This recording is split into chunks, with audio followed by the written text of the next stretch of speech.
Sam Waller, and this is going to be a video about the Inquisitors, the Hands of the Emperor, and of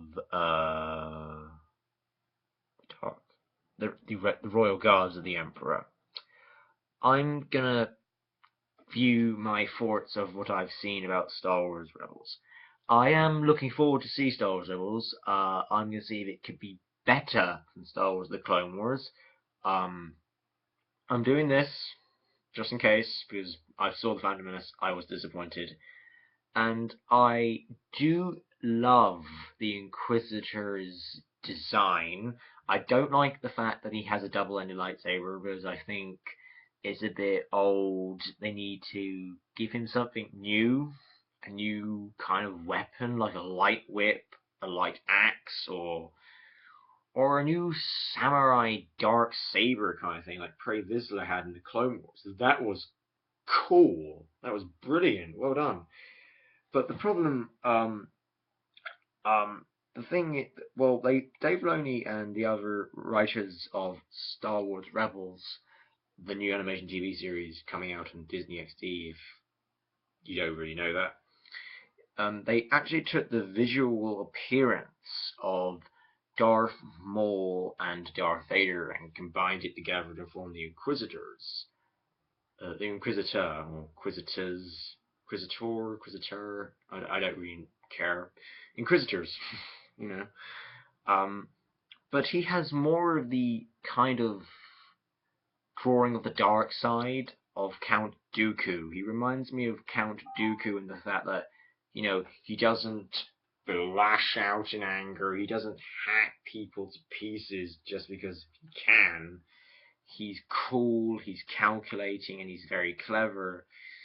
And he does draw on the dark side like Dooku does, but he doesn't give in to the actual the fury of the dark side, because that's why Palpatine, Anakin, and Maul's eyes are yellow, is because they give into the raw fury of anger and hate, and it makes them. It's true. The dark side does make you powerful, but it's power without purpose. And the Inquisitor does call on the dark side, but he's not a Sith. He is an enforcer of the Empire. He is assigned by Darth Vader, who probably got his orders from Palpatine, to hunt down the last of the Jedi Knight, hunt down the last of the Jedi, or bring Force-sensitive children to the free core elements of the Empire: the Inquisitors, the Hand of the Emperor, and the Dark Honor Guard. Yep, the Emperor did have dark acolytes following him around with lightsabers with lightning powers, but they're not Sith. But you would think, hey, all you really need to be a Sith is have a lightsaber and have lightning. No, to be the Sith are a belief. And the Sith are one tradition. They believe in Sith philosophy. Like, for instance, Revan Malak, the Exile, Dooku, and Asajj Ventress, Kaveri Vosa, and Anakin Skywalker, aka Darth Vader, are Dark Jedis. They're not Sith Lords. A Sith has to be trained in Sith philosophy and teachings. A Dark Jedi is a Jedi who's fallen to the dark side and joined the Sith. They do get the title, but they're not true Sith. The true Sith were Darth Bane, Darth Sanar, Darth Zikrox,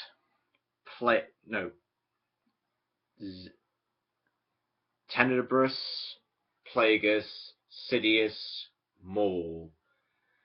Vader and Dooku, if you do count them, but they're Dark Jedi, because they were bred and raised in the Jedi Order, and they turned later on in their lives.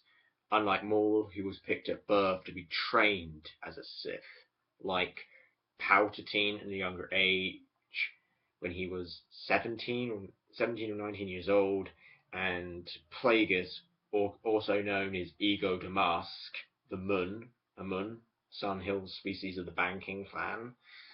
Ego Damask of Damask Holdings. He is Sidious's master, if you remember that scene in the Opera House in Revenge of the Sith. He was picked as a small child to be trained by Ujus Gnome, who is Darth Tenebrous, and that is Plagueis his master. So the Sith are people being trained in one order, Dark Jedi, two orders, and that the Inquisitors are not Sith. They use Sith teachings and Jedi teachings to hunt down people, hunt down Jedi, or hunt down Force-sensitive children to give them a choice of joining the Inquisitors or the Hands of the Emperor. I'll get into the Hands of the Emperor in my other video. This is my Star Wars Inquisitor video. And the Inquisitors are a very powerful organization set up by Emperor Palpatine and Darth Vader to hunt down the Jedi. They were involved in many of the affairs in the Great Galactic War. That's in 4, 5, and 6. Well, ended at 6, but the expanded universe, the war goes on for another 35 years, but none of that's canon now, so yeah. We have to wait to episode 7 to see if there will be kind of a Jedi hunter bashing out lightsabers like the Inquisitors, or it will be Luke and training some kids and Yavin or something like that. I don't know. I want something cool and I want something new, but still I want something unexpected to happen in episode 7. That's my hopes for episode 7. I don't want it to be a great anticipation, but a great disappointment, like The Phantom Menace, Attack of the Clones, and Revenge of the Sith were. Revenge of the Sith is a good movie. It has its flaws. The soundtrack is good, but Attack of the Clones and Phantom Menace are worst. Revenge of the Sith is the best one, because that's when everything feels right how it should be. But it does have its flaws. It is not a perfect movie. Well, anyway, back to the Inquisitors. The Inquisitors were a force organization created by Darth Vader and Darth Sidious, and they were assigned as the backup enforcers of the Empire. Go to the places where Darth Vader can't go. Darth Vader is one guy, people. He can't be in every place at once. So the Inquisitors do Darth Vader's dirty work. They lead troops into battle. They stomp out rebellions. They hunt Jedi. They lead Star Destroyers. They are diplomats. They can be diplomats because they are taught to be subtle and calculating and cunning. That's how they make Jedi that's why, because the Jedi Order in the prequels are arrogant and pompous and not wise. And the Inquisitors use that to their advantage because they just think it's some thug with a lightsaber. They don't realize that these guys have been trained by Darth Vader or some other Inquisitor personally to kill you. So the Inquisitors are a very trained organization. They are diplomats because they can be the diplomats that Darth Vader can't be. And they can go to the places that Darth Vader can't go. In the Star Wars universe, Darth Vader can't go to Jabim, Tatooine, Mustafar, Naboo, and the Jedi Temple on Coruscant. He can't go there because all the terrible things he's done in his life still haunt him. Anywhere where Darth Vader is killed in earnest, he can't go. And the Inquisitors can because they have no connection to Darth Vader. So they go hunting Jedi or taking children and raising them into the Inquisitors. Because, what do Force-sensitive children do because the Jedi Order is gone, it's been decimated and exiled, and they're being hunted down like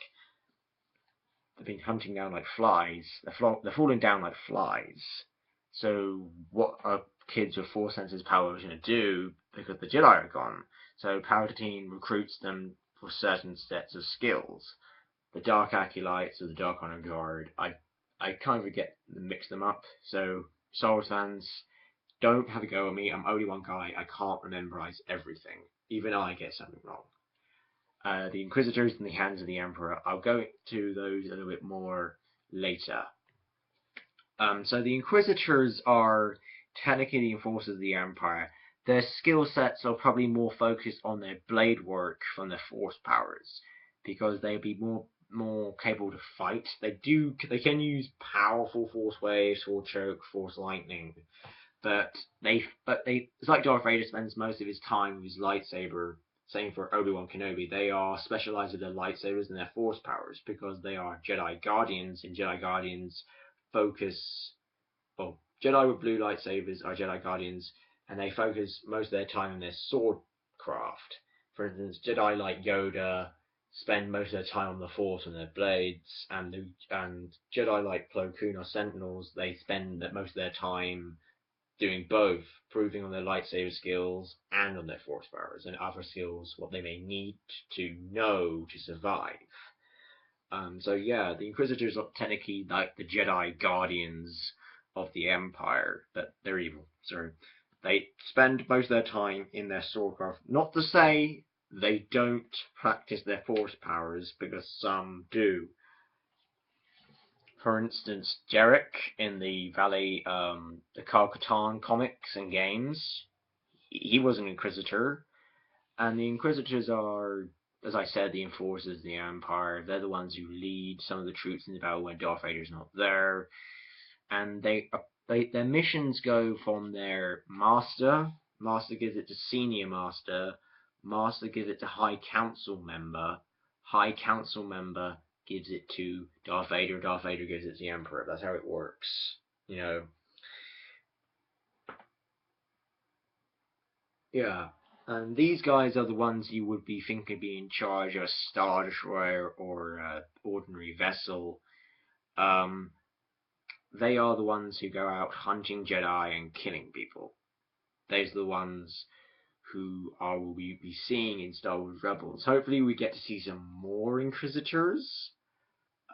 Hopefully in Episode 7 or in Star Wars Rebels, the future series. I would love to see more Inquisitors. But I want some versatility with them, because these guys are disciplined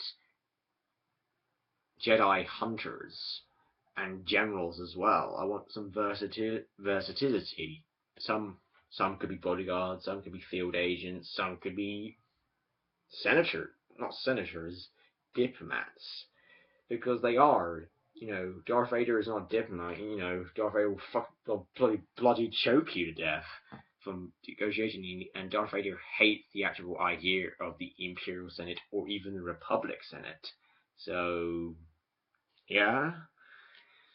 I'll be talking a little bit more about the Hands of the Emperor and the Dark Acolytes or Dark Honor Guard. I can't remember. But anyway, this is Sam Water checking out, and may the Force be with you always.